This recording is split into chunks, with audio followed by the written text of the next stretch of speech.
Guys এখানে আমি বসে আছি এই স্কুটিটাতে, আর ওপরে দেখো কেমন গাছপালা, উপরে গাছপালাটা দেখা। তো এই গাছে কোন পাখি বসেছিল, আমি সবে মাত্র স্নান টান করে এলাম, আর তার সাথে কেমন পাখিটা দেখো।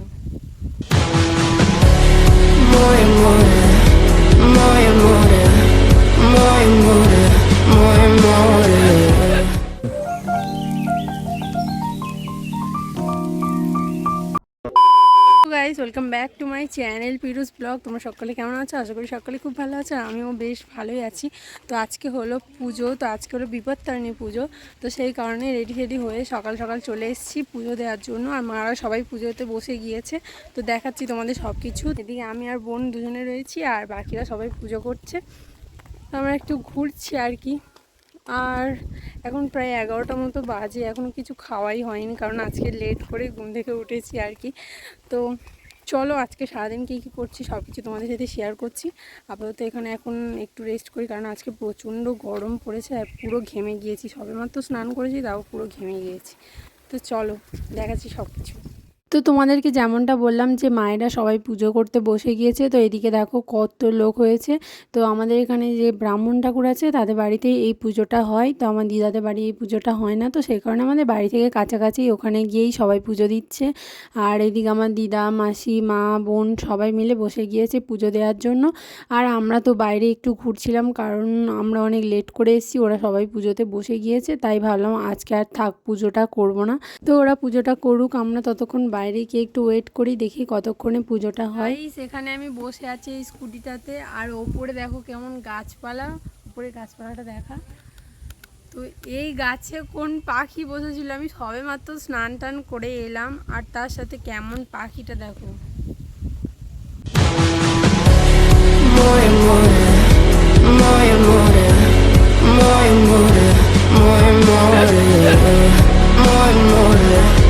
সেখানে তো কোনো কল নেই, তাই এই পাতা দিয়েই পরিষ্কার করতে হবে।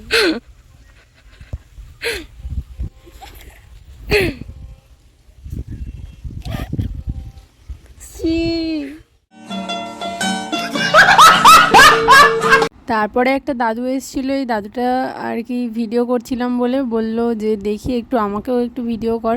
তো সেই কারণে ভিডিও করছি, আর উনি এই প্রথমবার ফোনের সামনে এসে পুরো ওনার মুখটা দেখতে পাচ্ছে, আর কেমন অবাক হয়ে যাচ্ছে, আর শুধু নিজেকে নিজেই দেখে হাসছে। দেখো কেমন। বলবে তো শুদ্ধ ভাষা কি হয়েছে? গাল দেবো? হ্যাঁ দাও দাও দাও না। আর জানো তো এই দাদুটার সাথে আমরা অনেক বেশি ইয়ার্কি মারি, আর এই দাদুটা কিন্তু অনেকটাই ভালো। আর এই প্রথমবার না নিজেকে ফোনের মধ্যে দেখছে, আর কেমনভাবে নিজের দেখেই নিজে হাসছে। বেশ এই ব্যাপারটা বেশ ভালোই লাগলো, তাই তোমাদের সাথে একটু শেয়ার করলাম। তো তারপরে দেখো এদিকে বোনেদের পুজো দেওয়া হয়ে গিয়েছে, এখন এই ঘটগুলোকে ভাসাতে হয়, তো সেই কারণে ওরা দাঁড়িয়েছিল। আর এদিকে দেখো আমাদের মনি কেমন শাড়ি পরে কেমন লাগছে, পুরো গিন্নি গিন্নি লাগছে। খুব তাড়াতাড়ি ওকে বিয়ে দিতে হবে জানো তো। তো তারপরে এদিকে দেখো আমার মা, মাসি সবাই মিলে যাচ্ছে এই ঘটগুলোকে এখন ভাসানোর জন্য পুকুরে।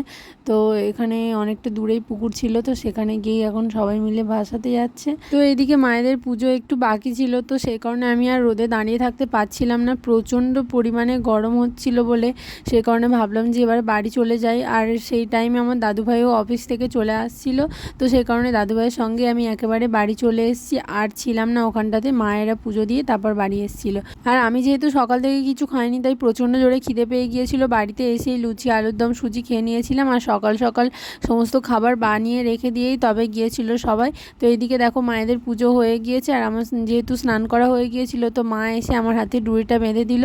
তো কাদের কাদের ওখানে এরকম নিয়ম আছে অবশ্যই জানিও, আর কারা কারা এই বিপত্তারিণী উপোসটা করেছিলে আমাকে অবশ্যই জানিয়ে যেও। আর এই ডোরটা পরলে হাতে একটা আলাদা রকমই দেখতে লাগে, আমার কিন্তু আগের বছরের ডুরিটাও ছিল। তারপরে একেবারে সন্ধেবেলা দেখো এদিকে নাড়ুর প্রিপারেশান হচ্ছে, তিলের নাড়ু হচ্ছে, তারপরে খইয়ের নাড়ু হচ্ছে, আর এদিকে সপরিবারে আমরা এখন নাড়ু বানাচ্ছি। তোমাদের কোন নাড়ুটা সবথেকে ফেভারিট আমাকে কমেন্টে জানিও। তো এই নাড়ুটা বেশ আমার মা ভালোই করে। তো আমরা যেহেতু নাড়ু বানাচ্ছি আর আমরা খাবো না এমনটা হয়। এইদিকে দেখো নন্দী নাড়ু বানাতে বানাতে খেয়ে নিচ্ছে একটু, আর এইদিকে আমার দিদারা বানাচ্ছিল খইয়ের নাড়ু, আর দিদা এই টাইমটাতে খইয়ের নাড়ু বানায় আর সবাইকেই দেয়, বেশ ভালোই লাগে। আমার দিদা কিন্তু খুব সুন্দর বানায় এই নাড়ুটা। তো কারা কারা খেতে চাও অবশ্যই আমাদের বাড়িতে চলে এসো। তো তারপরে এদিকে আমি অভি সবাই মিলে এখন নাড়ু বানাচ্ছি, আর অভিটাও আমার সাথে কত কাজ করছে। আর এইদিকে দেখো সবাই যেহেতু কাজে ব্যস্ত, রিমিটা তখন ঘুমাচ্ছে, আর নিশা তো কোন নাড়ুটা ছেড়ে কোন নাড়ুটা খাবে বুঝতেই পারছে না, তো সেই কারণে মুড়ি গুঁড়ো খাচ্ছে বসে বসে, কেমন চুরি করে খাচ্ছে দেখো, চোর ধরা পড়ে গিয়েছে। আর এইদিকে আমাদের দুষ্টু ভাইটার কাণ্ড দেখো, মুড়ি গুঁড়োগুলোকে নিয়ে কেমন ভূত সেজেছে দেখো, যদিও আমি একটু সাজিয়ে দিয়েছিলাম আর বাকিটা কিন্তু ও সেজেছিল। ও বলছিল যে আমাকে খুব সুন্দর লাগছে, ও বেশ মজা পেয়েছে এইসব বিষয়, কারণ এইসব দিনগুলো তো আর ফিরে আসবে না কোনো দিন, তো সেই কারণে একটু মজাই করে নিলাম। তো এইদিকে একটা কাণ্ড তোমাদের সাথে শেয়ার করি, শুভ কিন্তু পুজো করেছে, তোমরা আজকে দেখেইছো। আর ও কিন্তু রাতের বেলা আর থাকতে পারলো না, প্রচণ্ড জোরে খিদে পাচ্ছিল, শেষ পর্যন্ত পুষ্টি ভাত খেয়ে নিয়েছে, নন্দীও খেয়ে নিয়েছে আর শুভও খেয়ে নিয়েছে। তাই আমি বলছিলাম যে সকলকে কিন্তু আমি দেখিয়ে দিচ্ছি, আর শুভ বলছে তুই দেখাচ্ছিস তো, দাঁড়া আজকে তোকে এইটা দিয়ে মারবো। তারপরে একটা তোমাদের সাথে সুন্দর মুহূর্ত শেয়ার করি, তখন প্রায় রাত 11টা মতো বাজে, সবাই ছিলাম আমরা সকাল থেকে মামার বাড়িতে, আর সবাইকে নিয়ে আমি চলে এসেছি সোজা আমাদের বাড়িতে, কারণ আমার মামার বাড়ি থেকে আমাদের বাড়ি 1 মিনিটেরও ডিস্টেন্স নয়। তো সেই কারণে মাসিদেরকে সবাইকে বললাম যে আজকে সবাই মিলে আমাদের বাড়ি থাকা হবে আর সবাই মিলে দারুণ মজা করা হবে। তো সেই কারণে দেখো গান বাজানো হয়েছে বক্সে, এখন সবাই মিলে নাচছি, বোনেরা আমরা 4 বোনের ছিলাম, তো একটা বোনের তো বিয়ে হয়ে গিয়েছে তোমরা জানো, তো তাকে খুবই মিস করছিলাম, সে থাকলে আরও বেশি মজা হতো আর কি। তো এইদিকে রিমি ছিল, আমাদের ভোলু ছিল, তার সাথে আমার মা মাসি সবাই ছিল, বেশ দারুণ মজা করেছি সবাই মিলে, আর প্রচুর আনন্দ করেছি। আর প্রায় বলতে গেলে 4-5 বছর পর সবাই মিলে এই রকম রাতের বেলা এত মজা করেছি। আমরা বোনেরা মজা করি, কিন্তু আমার মা মাসিরা এত মজা কোনো দিন করেনি, আর সবাই মিলে এত সুন্দর লাগছিল না, একটা আলাদাই মুহূর্ত কাটিয়েছি সবাই মিলে, তো বেশ ভালো লাগছিল। আমাদের পরিবারটা কিন্তু এই রকমই, সবাই খুব হাসি খুশি পরিবার, আর আমার দিদা থেকে শুরু করে আমার মাসিরা সবাই কিন্তু অনেক অনেক ভালো, আর সবাই কিন্তু একদম পুরো হাসি খুশি থাকতেই সবসময় পছন্দ করে। দিদার যেহেতু শরীরটা খারাপ, তাই দিদা তো আর আসতে পারলো না আমাদের বাড়িতে, দিদাদের বাড়িতেই ছিল, আর মাসিরা আমরা সবাই মিলে এত আনন্দ করেছি, রাত প্রায় 1টা পর্যন্ত আমরা সবাই ডান্স করেছি, এত আনন্দ হয়েছে তোমাদেরকে আমি বলে বোঝাতে পারবো না। এই মুহূর্তটা সত্যি আর কোনোদিনও ফিরে আসবে না, এত ভালো লাগছিল না এই দিনটা, তোমাদেরকে কি বলবো।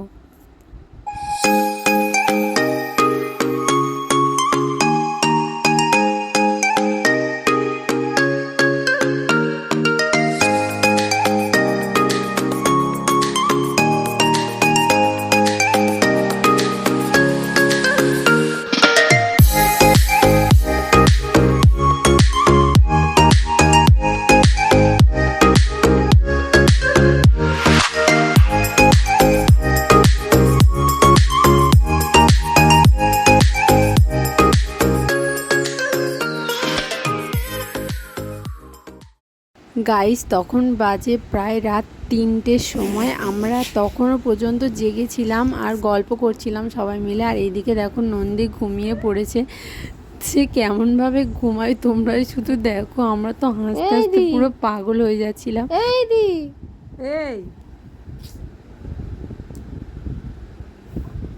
এই আসবি তো, আয়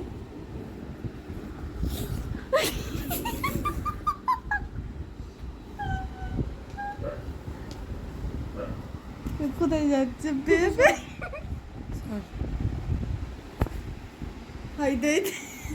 ও তো ঘুমের ঘোরে কি করবে সেটাই বুঝতে পারছে না। তো আমরা জানো তো ঘুমাতে প্রায় রাত 3:30 বেজে গিয়েছিল। তো তারপরে সবাই মিলে ঘুমিয়েছি, আর আজকের দিনটা বেশ ভালোই কাটলো। তোমাদের ভিডিওটা কেমন লাগলো অবশ্যই জানো। তো যারা চ্যানেলে আমার নতুন, অবশ্যই চ্যানেলটাকে সাবস্ক্রাইব করে যেও, এখন নতুন তোমরা ভিডিও দেখতে পাবে অবশ্যই। তো চলো তোমাদের সাথে দেখা হচ্ছে নেক্সট ব্লগে, আজকের মতো টাটা।